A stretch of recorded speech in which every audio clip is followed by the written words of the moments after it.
안녕하십니까. 김선훈인데요. 오늘같이 더운 날 많이들 더우셨잖아요. 잠도 제대로 못 잘 정도로 그렇게 더운데 참 휴가도 안 가시고 이렇게 참석해 주셔서 감사드립니다. 오늘 같이 한번 살펴보시자고요. 오늘 제가 함께 교제할 이 제목은 이 사람입니다. 사람. 도대체 사람이 뭔가? 이 의존적 피조물이죠. 의존적 피조물. 저는 그랬어요. 이 학창 시절에 국어 시간 다 있었잖아요. 근데 국어 시간이라고 국어를 배워야 된다고 그래서 그게 무슨 소린가 그랬죠. 내가 그럼 국어를 할 줄 모른다는 말인가? 우리가 사용하고 있는 말이 국어인데 특별하게 더 배울 게 있나? 그런 의문이 좀 들더라고요. 근데 참 생각해보면 저처럼 이렇게 어눌한 사람이 없어요. 참 말을 제가 참 잘 못하는데 못하다 보니까 또 말도 느리고 참 어떻게 보면 이 한국말 배우고 사용하는 그런 외국 사람들 그 사람들보다도 이 국어 이 어휘력이나 이 국어의 사용 능력이 참 형편없습니다. 참 부끄러운 그런 말씀인데 어떻게 보면 이 세종대왕한테도 미안하죠. 또 그래요. 이 사람이라고 그러는데 우리가 다 사람이잖아요. 사람에 대해서 더 특별하게 배울 게 있나? 살펴볼 게 있겠나? 이런 마음도 들죠. 근데 사람에 대해서 제대로 알고 있느냐? 그렇지도 않은 것 같아요. 사람에 대해서 알지 못하고 있다. 이게 참 문제이고, 이 사람을 만드신 창조주 하나님에 대해서도 어떻게 보면 참 미안한 그런 생각도 들어요. 우리 사람은 역사적으로 사람의 과거, 현재, 또 미래 어떻게 될 것인가, 우리 사람이 또 도덕적으로도 어떤 이 하나님의 그런 창조의 목적이랄지 또 사람이 가지고 있는 권리 또 하나님 앞에 행해야 될 그런 의무 또 어떻게 살아야 되는지 그런 삶의 방향 이런 것들을 제대로 알아야 사람다운 그런 삶을 살 수 있게 되지 않겠나 그렇게 생각하시죠? 맞습니다. 사람다운 삶을 살려면 제대로 알고 우리가 국어를 참 어휘 능력이랄지 제대로 좀 구사할 수 있으면 우리의 이 마음을 다른 사람한테 제대로 표현할 수 있겠죠. 우리 역사를 모른다든지 문화를 모른다든지 그러면 꼭 사오정 같은 그런 취급도 받고 그러잖아요. 사람에 대해서 오늘 한번 배워보십시다. 먼저 사람의 기원, 어디서부터 시작이 되었나? 이 기원, 갓난아기는요, 부모나 혹은 이 다른 사람들이 자기가 낳은 것, 어디서부터 낳는지 이런 것에 대해서 자기 이 출생을 얘기해 주지 않으면 사실 몰라요. 부모가 없는 사람들은 그 자기 뿌리를 찾자고 얼마나 열심히 그렇게 돌아다니고 애쓰고 하는 그런 경우가 많잖아요.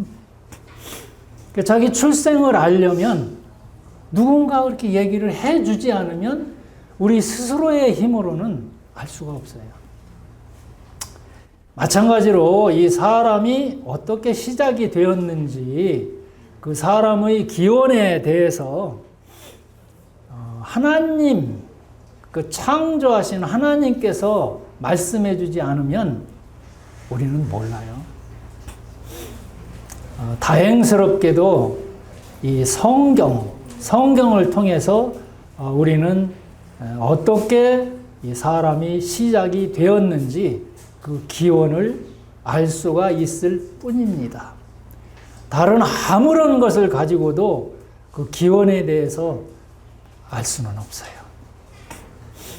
어떤 사람들은 하나님을 참 인정하고 싶지 않은 그런 사람들은 이 묘하게도 이 진화론이나 이런 것들을 도입해서 그럴듯하게 그런 참 허술하기 짝이 없는 그런 도식을 만들어 놨어요. 그런데 성경은 사람은 하나님의 형상을 따라서 만들었다. 이렇게 얘기를 하고 있습니다. 창세기 1장 26절을 보면 그렇게 기록을 합니다. 하나님이 가라사대 우리의 형상을 따라 우리가 사람을 만들고 그로 바다의 고기와 공중의 새와 육축과 온 땅과 땅에 기는 모든 것을 다스리게 하자 하시고 하나님이 자기 형상 곧 하나님의 형상대로 사람을 창조하시되 남자와 여자를 창조하셨다. 이렇게 기록을 하고 있습니다. 이 하나님의 형상대로 만든 사람을 무슨 원숭이나 아메바에서부터 시작이 됐다. 아메바가 우리 조상이다. 믿으시겠어요? 그런 정도밖에 우리가 안 되나요? 그 성경은 그렇게 말씀하죠. 스스로 지혜 있다 하나 우준하게 되어서 썩어지지 아니하는 그 하나님의 영광을 썩어질 사람과 짐승과 버러지 형상의 우상으로 바꿨다. 어쩌면 그렇게 정확하게 말씀하고 계시는지 모르겠어요. 버러지 형상. 아메바가 우리 조상이다. 우리는 원숭이 형상을 닮았다. 여기 안 믿으시는 분. 원숭이 형상. 어때요? 그 마음이 신경질 나지 않아요? 화날 거예요. 당신 아메바 닮았네? 그러면 그거 이상하잖아요. 근데 성경은 이렇게 얘기를 해요. 하나님의 형상을 닮은 사람이다. 이렇게 얘기를 해요. 참 존귀하게 만들어진 그런 사람입니다. 여기 형상이라는 말이 있는데요. 형상은 여러 번 얘기를 하지만 이 핸드폰에 보면은 바탕화면에 그 아이콘이라는 게 있잖아요. 아이콘 다 아시죠? 아이콘? 응? 몰라요? 알죠? 그 아이콘이 헬라어예요. 헬라어 에이콘이라고 그러는데 그게 형상입니다. 본질을 이 본체를 가장 잘 드러낼 수 있는 그런 표식, 상징, 이게 아이콘, 형상이에요. 그래서 하나님은 사람을 만드실 때 그 하나님의 형상대로 우리를 아이콘으로 그렇게 만드셨어요. 그래서 그 아이콘만 딱 누르면 바로 하나님이 나타날 수 있도록 하나님의 이 본질이 드러날 수 있도록 그렇게 만드셨어요.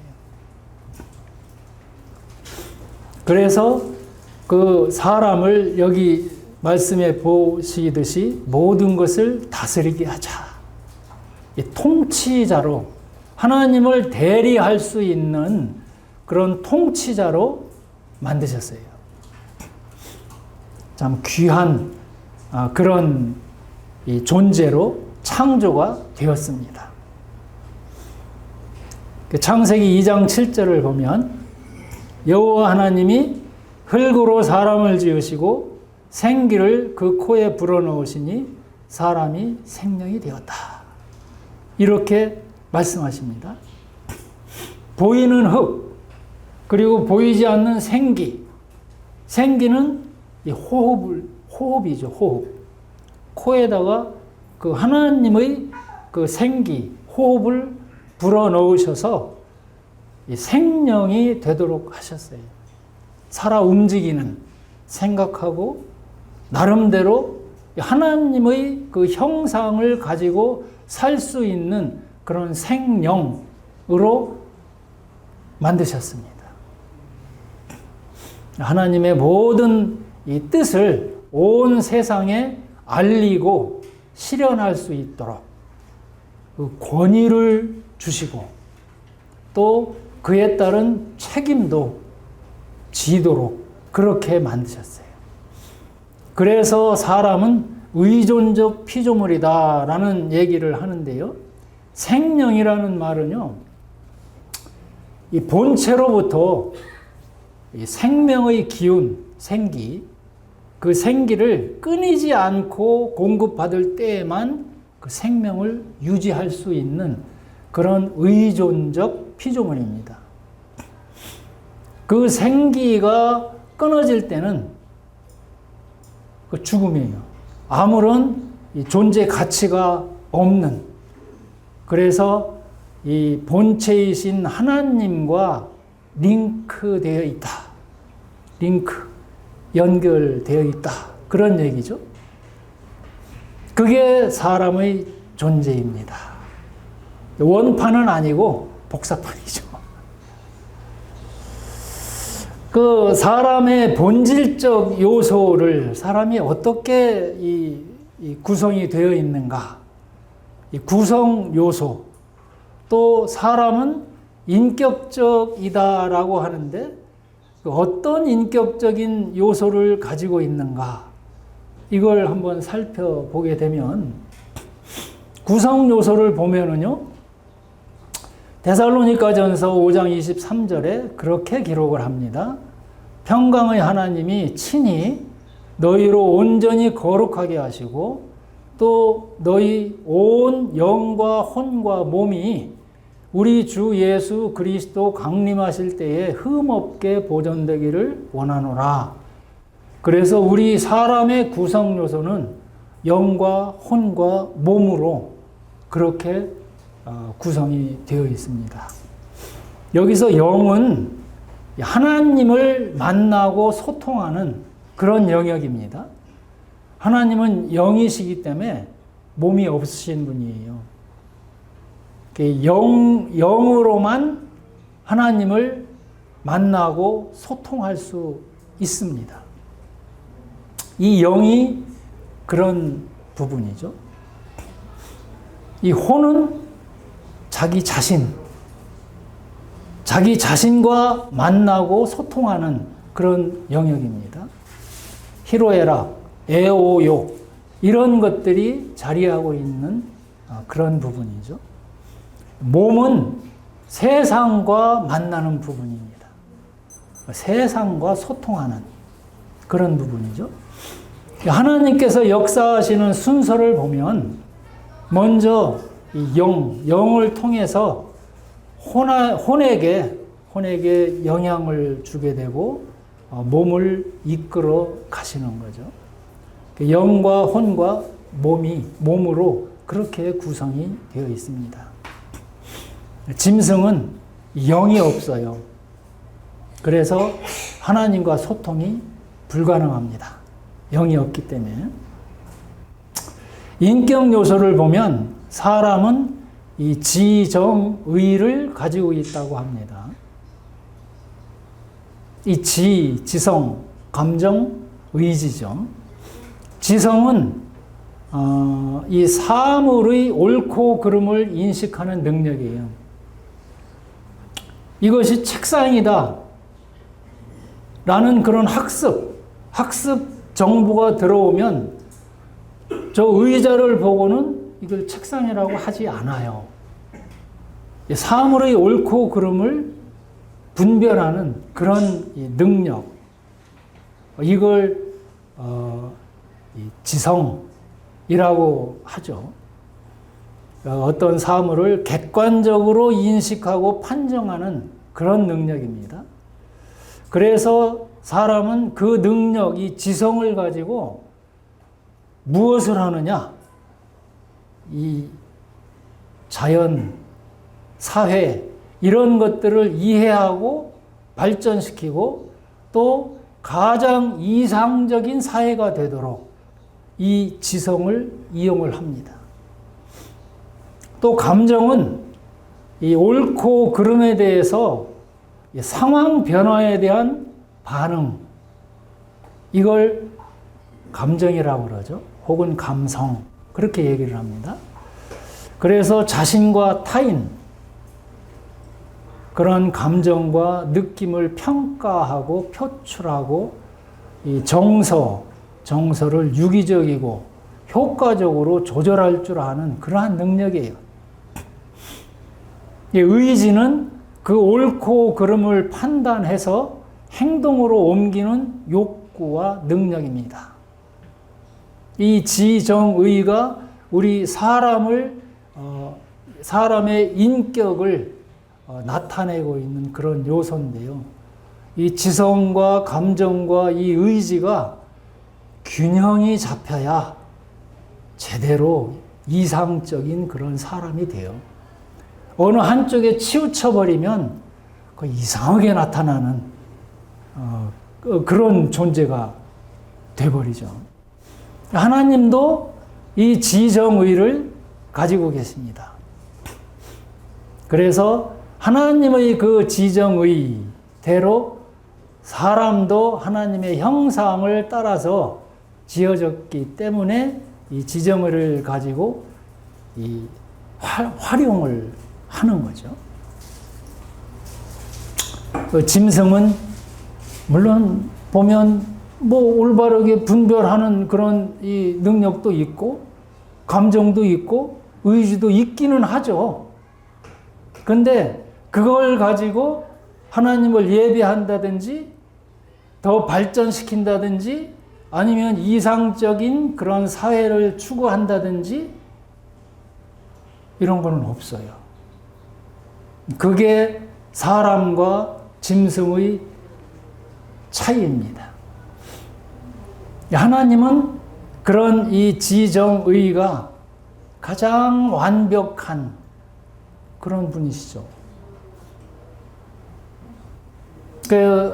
우리 사람은 이 지정의를 가지고 하나님과 소통하고 원만한 그러한 교감을 가질 수 있도록 그렇게 했습니다. 만드셨습니다. 이 사람 중에 가장 이 지정의를 잘 활용해서 균형 잡힌 완벽한 사람이 없어요. 오직 한 분, 그리스도 예수만이 완벽한 하나님의 형상대로 이 구현해내신 그런 분이십니다. 공의랄지 사랑이랄지 절제랄지 거룩이랄지 긍휼, 겸손, 인내, 이러한 하나님의 속성들을 완벽하게 보여주신 분이에요. 본입니다. 사람은 이렇게 살아야 돼라고 가장 이상적인 그러한 사람으로 그렇게 본을 보여주신 분이에요. 그래서 주님께서는 이 사람의 대표자가 되실 수 있습니다. 하나님께서 원하시는 그런 예수님의 그 형상을 닮아서 예수님의 장성한 분량에까지 자라가는 이게 우리 사람들의 의무이고 책임이에요. 그걸 하나님이 하실 겁니다. 믿는 사람들에게.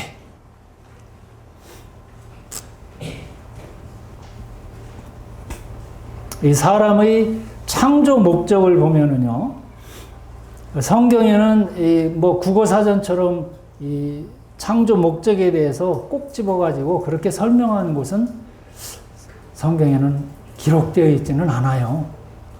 근데 여러 곳에서 여러 모양으로 이 창조 목적에 대해서 말씀은 하고 계십니다.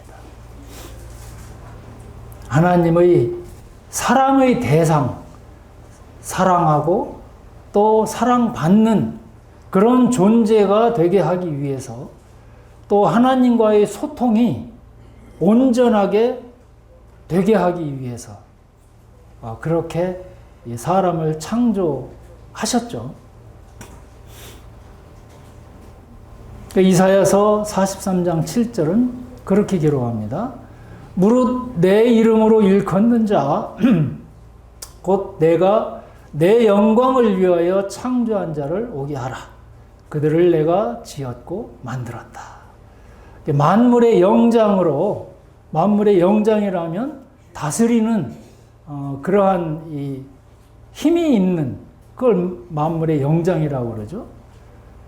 하나님을 대리하는 존재로서 하나님의 모든 기쁨과 하나님의 영광을 위해서 창조한 그런 사람입니다. 또 이사야서 43장 21절을 보면 이 백성은 내가 나를 위하여 지었나니 나의 찬송을 부르게 하려 함이니라. 예배하고 찬송 드릴 수 있게 또 하나님을 즐기도록 하기 위해서 창조하셨습니다. 또 에베소서를 보면 우리는 그의 만드신 바라 그리스도 예수 안에서 선한 일을 위하여 지으심을 받은 자니 이 일은 하나님이 전에 예비하사 우리로 그 가운데서 행하게 하려 하심이니라.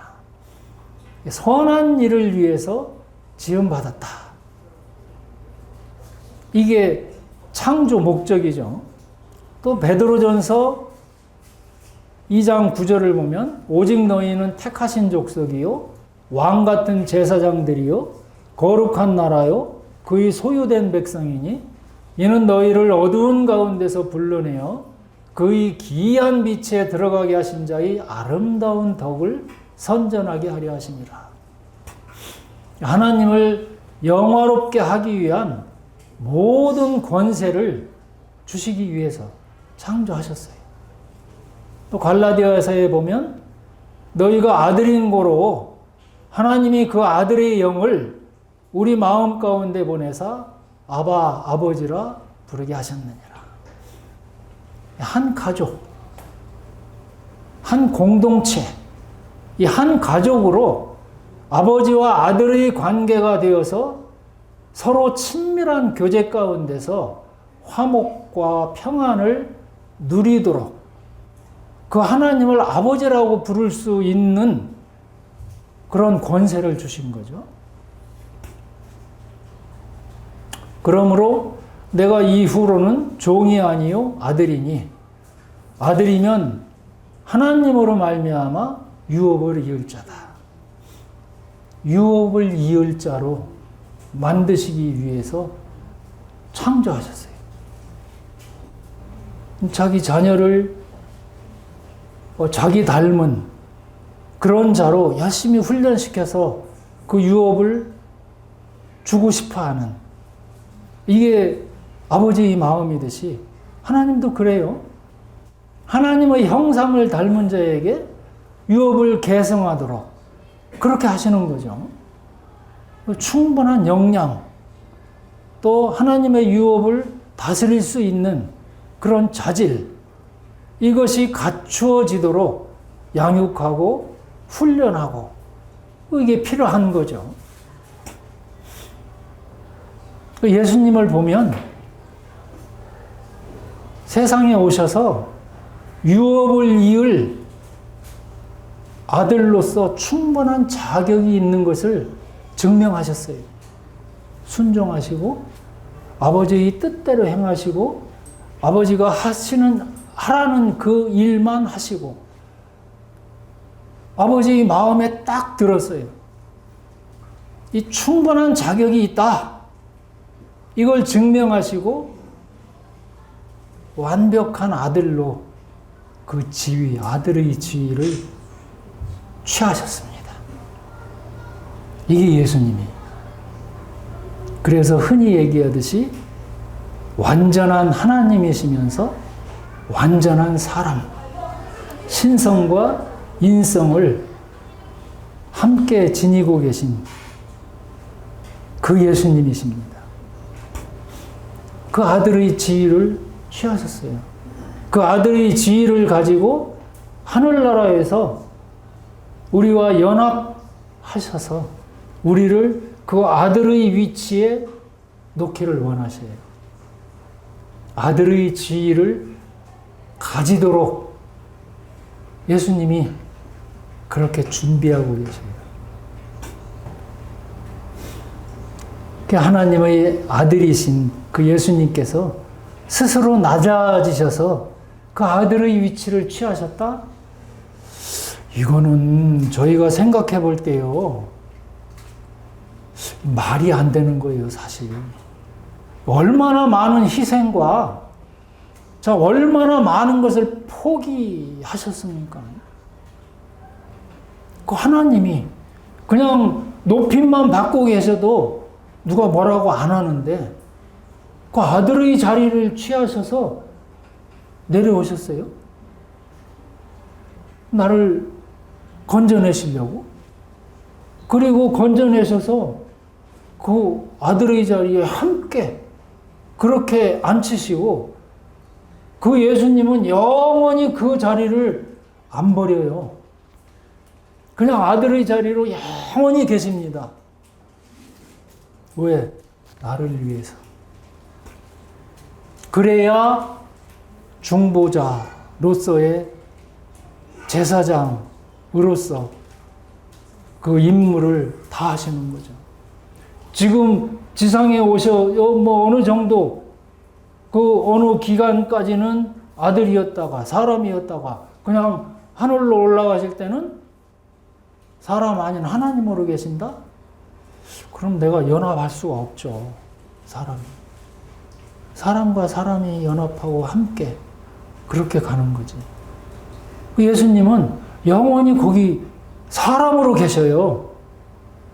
하나님으로도 계시면서 사람으로도 계시는 그런 분이십니다. 얼마나 많은 낭비를 하고 계신지 몰라요. 나를 위해서. 대표자가 되셨기 때문에 그래요. 사람의 대표자로서 그렇게 계실 거예요. 그 일을 위해서 그 유업을 우리에게 함께 공동 소유로 그렇게 하시기 위해서 그리 하신 거죠. 에베소서 1장 3절에 보면 하늘에 속한 모든 신령한 복으로 우리에게 복 주셨다 그랬어요. 그 모든 지위 다 우리 거예요. 다 우리 걸로 주셨어요. 주셨는데 그걸 안 받는다? 못 믿겠다? 그럼 그냥 못 믿는 거예요. 그냥 굳어지는 거예요. 안 믿는 걸로 모든 복도 받을 자격이 없어요. 근데 예수님의 그 하신 일을 믿는 자들에게는 모든 것을 함께 공동 소유로 그렇게 유업으로 받아요. 그게 아버지와 아들의 원하시는 일입니다. 참 얼마나 우리를 존귀하게 생각하시는지. 근데 이 자유의지라는 말씀 많이 들어보셨죠? 자유의지라는 말이 있어요. 이것은요, 사랑과 순종의 대상을 택하도록 허락된 하나님의 은혜, 하나님을 택할 것이냐, 혹은 자신을 택할 것이냐, 세상을 택할 것이냐, 무엇을 택할 것이냐. 그 택할 수 있는 자유를 하나님이 주셨어요. 순종할 것인가, 불순종할 것인가. 이 우리 인격, 지정의를 사용해서 이 지정의가 제대로 작동하고 있다라는 것을 정당성, 그 인격이 어떻다는 정당성을 증명하도록 하나님이 허락하신 하나님의 은혜, 이게 자유의지입니다. 옳고 그름을 스스로 선택해서 반응하고 행동하고 또 그에 대한 책임과 희생, 감당해야 하는 그런 존재로 만들기 위해서 이 자유의지를 주셨어요. 사랑이라는 것은요, 로봇처럼 정해진 규칙대로 움직인다. 어떤 프로그램에 입력해놓은 프로그램대로 그냥 따라서 그대로 간다. 그것은 책임이라는 게 없어요. 그러나 선택은 자기가 선호하는 것에 대한 책임을 져야 하고 또 그에 따르는 희생도 감수해야 합니다. 이 지정의를 어떻게 활용하는가에 따라서 이게 결정이 되는 거죠. 세상에 오직 한 여자만 존재해서 혹은 한 남자만 존재해서 어떤 선택의 여지가 없이 그 남자나 그 여자를 선택해서 같이 살아야 된다? 선택이 아니죠, 그거는. 그것은 진정한 사랑이라고 그럴 수는 없어요. 많은 여자 중에서 한 여자를 택하는 것, 그게 사랑의 발로이죠. 강요된 사랑, 이것은 진정한 것이 아닙니다. 언젠가 그 강요가 약해진다든지 그 강압에서부터 벗어나게 되면은 반드시 그 숨겨져 있던 그 인격이 드러나게 되는 거죠. 마치 그 어릴 때는요, 부모에게 순종하는, 참 착해 라고 얘기했던 그 아이가 자라서 사춘기를 지나면서 그런 괴물이 없잖아요. 사춘기. 그 괴물이 되듯이 자기 정체, 내 정체가 뭔가 그 정체성을 확립하는 그때 사춘기잖아요. 이 강요된 어쩔 수 없이 듣는 그거는 사랑이 아니에요. 짐승한테도 이런 자유의지 있죠, 있기는. 근데 그것은 본능에 의한 그 제한된 범위에서 일 뿐입니다. 그래서 짐승한테는요, 책임이 없어요. 어떻게 하든 짐승한테는 책임이라는 게 없어요. 근데 사람은 창조주께서 정해주신 그 책임이라는 기준이 있습니다. 그만큼 특혜도 주셨지만 그만큼 책임도 져야 돼요. 하나님은 사람에게 그 사랑의 선택권을 주시고 그로 인한 진정한 사랑을 받기 원하시는 거죠. 사랑으로 맺어진 관계, 이거는요, 법으로 맺어진 관계, 다른 거죠. 사랑으로 맺어진 관계와 법으로 맺어진 관계는 다릅니다. 사랑은 이 법으로 맺어진 관계보다 우월한 그런 능력이 있는 건데요. 사랑은 자기 희생, 또 기쁨, 즐거움을 가져다 주지만 보상을 기대하지 않습니다. 연합된 관계이죠. 근데 법이라는 것은요, 빚으로 여겨요. 법을 지키고 나면 반드시 그 대가를 요구를 합니다. 이게 사랑과 법의 차이예요. 사랑은 자기가 선택한 어떤 한 대상에게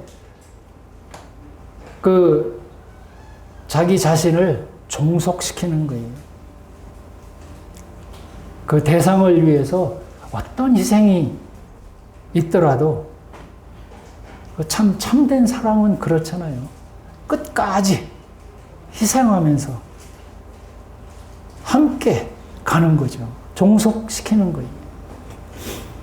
근데 불행하게도 이 존귀하게 만들어진 이 사람은 실패했어요.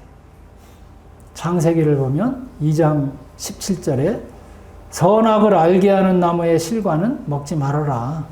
내가 먹는 날에는 정녕 죽으리라. 이렇게 말씀하셨어요. 근데 창세기 3장 4절을 보면 뱀이 여자에게 이르되 너희가 결코 죽지 아니하리라. 이렇게 바꿔놨습니다. 하나님은 반드시 죽는다. 뱀은 마귀죠, 마귀. 결코 죽지 않으리라. 이렇게 미혹했습니다. 그래서 너희가 그것을 먹는 날에는 너희 눈이 밝아서 하나님과 같이 되어 선악을 알 줄을 하나님이 아신다. 결코 죽지 아니하리라. 너희가 하나님과 같이 되어서 선악을 알 줄을 하나님이 아심이라. 불순종하는 것이 너희에게 더 나을 수도 있어. 더 좋은 것일 수도 있어. 하나님이 뭔가 아끼고 있는, 감추어 놓고 있는 게 있을 수도 있어. 하나님 불순종하면 죽는다고 하셨는데 안 죽을 수도 있어. 이거 하나님 거짓말 하시는 거야. 하나님처럼 되어서 하나님과 겨룰 수 있는 그런 지혜, 그런 능력 가질 수 있어. 이렇게 거짓말을 하는 거죠. 지옥이 어디 있어? 하나님 괜히 겁주고 계신 거야. 사람이 죽으면 그만이지. 뭐 해댈 게 뭐 있겠어. 그냥 마음대로 살아도 돼. 그게 좋은 거야, 사람한테. 하나님은 보면 쓸데없이 억압하고 하고 싶은 것도 못하게 하고 그렇게 하고 있어.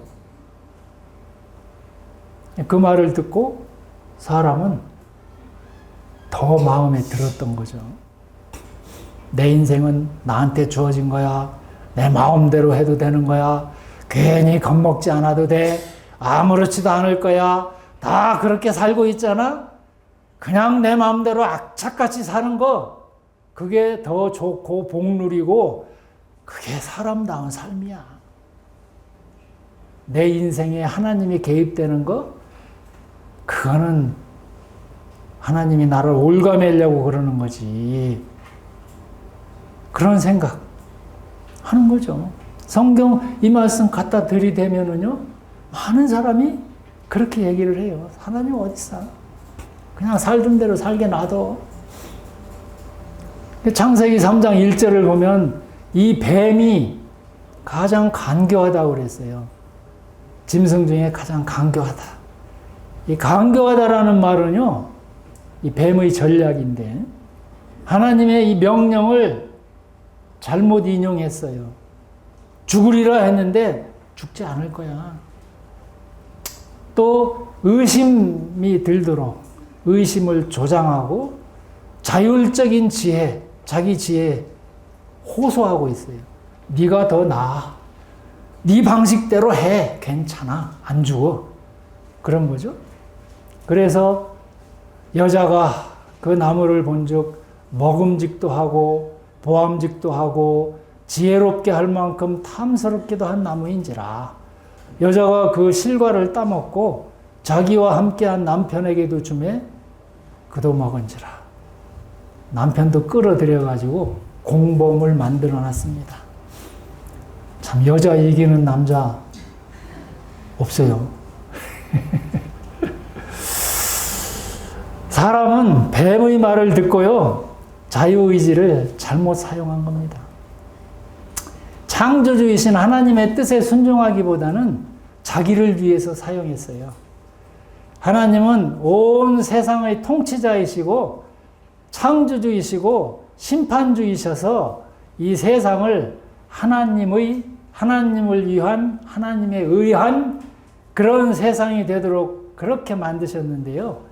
사람은 사람을 위한, 사람을 위한 그런 세상으로 그렇게 만들어서 하나님의 자리, 하나님의 권리를 탈취하고 횡령한 거죠. 그 의존적, 피조물인 그 관계를 속박이라고 그렇게 여기고 마귀의 유혹에 빠져가지고 반란을 일으킨 거죠. 마귀와 함께 소속을 바꿨어요. 자기 소속을. 하나님의 소속이었는데 마귀 소속으로 그렇게 바꿔버리고 말았습니다. 반역한 거예요. 참 발칙하죠. 나도 할 수 있어. 그런 발칙하고 불순한 그런 선택을 해가지고 하나님으로부터 벗어나려고. 벗어났죠. 그 배신감, 하나님이 마음에 받아지는 그 배신감, 말로 다 할 수 없을 거예요. 자식이 부모 싫다고 집단하고, 부모 욕하고, 부모 멸시하고, 그 부모 마음이 참 찢어지는 것 같지 않겠습니까? 그 배신감 말로 다 할 수 없을 거예요. 그 실패의 결과는요, 내가 너로 여자와 원수가 되게 하고 너의 후손도 여자의 후손과 원수가 되게 하리니 여자의 후손은 내 머리를 상하게 할 것이요 너는 그의 발꿈치를 상하게 할 것이라. 이 뱀에게 그 저주하신 그 진노예요. 너의 후손 여자와 원수가 되게 하겠다. 여자의 후손은 예수님을 말씀하는 거죠. 이 서로 원수가 되게 하셔서 마지막에는요, 여자의 후손, 이 예수님으로 인해서 이 마귀를 물리치는 그런 예언을 하신 겁니다. 근데 참 범죄는 사람이 저질러 놨는데 벌은 그 아들이 받도록 하셨어요. 이게 문제죠. 또 여자에게는 잉태하는 고통을 크게 더하리니 내가 수고하고 자식을 낳을 것이며 너는 남편을 사모하고 남편은 너를 다스릴 것이니라. 여자에게는 이 해산의 고통, 또 아이를 양육하면서 이 생명이 얼마나 귀중한 것인지, 이 여자로 인해서 이 생명을 잃어버린 거잖아요. 이 생명의 소중함을 알도록, 이 삶이라는 것이 얼마나 신중하고 근신하면서 살아야 되는 것인지를 알도록 하셨어요. 또 영적 질서를 깨뜨린 것에 대해서 이 남편의 다스림을 받도록, 그래서 최종 결정권을 남편에게 행사하도록 그렇게 하셨습니다. 남자에게는 땅은 너로 인하여 저주를 받고 너는 종신토록 수고하여야 그 소산을 먹을 것이다 라고, 또 필경은 흙으로 돌아갈 것이다, 이런 저주를 하셨습니다. 하나님의 말보다 자기 아내의 말을 더 중하게 그렇게 여겼던 이 남자에 대한 벌입니다. 그래서 가정의 책임을 스스로 지도록 하고 가정을 부양해야 하는 그런, 참 이제는 수고하고 얼굴에 땀이 흐르지 않으면 아무것도 얻을 수 없는 그런 자들로, 그래 네가 독립을 원한다고 했으니까 독립해봐, 이런 이 진노를, 벌을 내리신 거죠. 그와 함께 이 생명의 공급선이 끊어졌습니다. 그래서 하나님께 붙어 있는 참 그 피조물로서 붙어 있는 그 위치가 얼마나 복일 것인지 그걸 취득할 수 있도록 스스로가 경험해서 얻어낼 수 있도록 그렇게 의존적 존재라는 것을 철저하게 깨닫도록 그렇게 하신 거죠. 그래서 이같이 하나님이 그 사람을 쫓아내시고 에덴 동산 동편에 그룹들과 두루 도는 화영검을 두어서 생명나무의 길을 지키게 하시니라. 더 이상 이 타락한 이 에덴 동산에 들어갈 수 있는, 다시 회복할 수 있는 길은 하나님이 허락하시기 전에는 없습니다. 타락한 세상에서 쫓겨나서 타락한 세상에서 태어나서 타락한 세상 원리대로 살다가 타락한 세상과 함께 버려지는 그런 운명이 되었습니다. 하나님의 허락이 없이는 더 이상 생명 얻을 수가 없습니다. 이 모세는 이렇게 얘기를 해요. 우리의 연수가 70이요 강건하면 80이라도 그 연수의 자랑은 수고와 슬픔뿐이요 신속히 가니 우리가 날아가나이다. 우리 그렇잖아요. 인생살이의 허무함, 참 부질없는 인생이라는 것을 모세가 그렇게 얘기를 합니다. 예레미야는 이렇게 얘기를 해요. 내 백성이 두 가지 악을 행하였나니 곧 생수의 근원되는 나를 버린 것과 스스로 웅덩이를 판 것인데 그것은 물을 저축치 못할 터진 웅덩이다. 쓸데없는 것, 그것이 행복이려니 하고 파도 끝도 없는 그런 노력과 이 허무한 부질없는 것 가지고 애쓰는, 하나님을 찾으면 거기 모든 게 다 있는데 사람은 이렇게 살아가고 있어요. 요한복음 8장 44절은 너희는 너희 아비 마귀에게서 났으니, 마귀 새끼라고 그래요. 우리들은 너희는 너희 아비 마귀에게서 났으니 너희 아비의 욕심을 너희도 행하고자 하느니라. 저는 처음부터 살인한 자요 이는 저가 거짓말장이요 거짓의 아비가 되었음이니라. 그랬잖아요. 우리 또 봤잖아요. 반드시 죽을 것이다 했는데 안 죽을 것이다. 이 거짓의 아비예요. 그 마귀를 따라가서야 되겠습니까? 사람의 장래는 그렇습니다. 한 번 죽는 것은 사람에게 정하신 것이요 그 후에는 심판이 있다. 또 저희를 미혹하는 마귀가 불과 유황못에 던지우니 거기는 그 짐승과 거짓 선지자도 있어 세세토록 밤낮 괴로움을 받으리라. 마귀 불과 유황으로 던지울 것이다.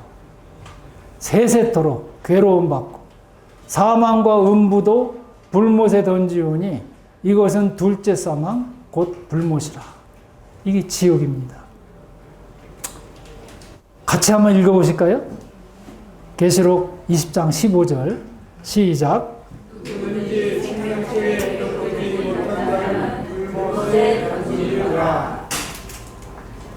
이렇게 돼서야 되겠습니까? 안 되잖아요. 생명책에 기록되지 못한 자는 불못에 던지는다. 그렇게 안 되시기를 바랍니다. 이게 사람의 운명입니다. 어떻게 그러면 이것을 벗어날 수 있는지 성경을 보십시오. 오늘은 여기까지만 하겠습니다.